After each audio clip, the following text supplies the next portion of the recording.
Welcome to the Slop Farm. Enjoy the video. In this video, I will explain how to trade using an order book. An order book is a fundamental tool that displays all outstanding buy and sell orders for a specific financial asset, like a stock or cryptocurrency. It provides a transparent view of market sentiment, showing you exactly where buyers and sellers are positioned.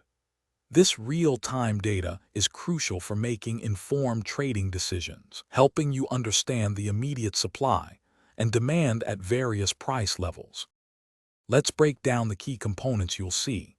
On one side, you have the bid orders, which are buyers' offers to purchase at specific prices.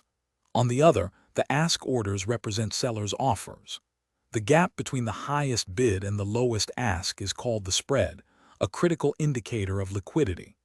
You'll also observe the volume at each price, showing the number of shares or units waiting to be traded, often in hundreds or thousands.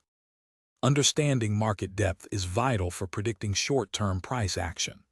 A large number of buy orders, often called a bid wall, at a particular price suggests strong support and potential upward movement.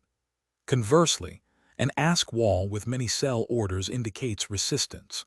By observing how these orders change and execute, known as order flow, you can anticipate whether prices are likely to move up or down, often within seconds or minutes. Finally, let's discuss some trading strategies. Scalping, for instance, uses the order book to profit from tiny price fluctuations, often just a few cents. Be aware of spoofing, where large orders are placed and then canceled to manipulate prices.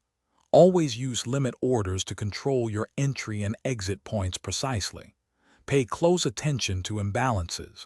If there are significantly more buy orders than sell orders at a certain level, it often signals a potential price increase. Thanks for watching. Consider subscribing if we helped you today.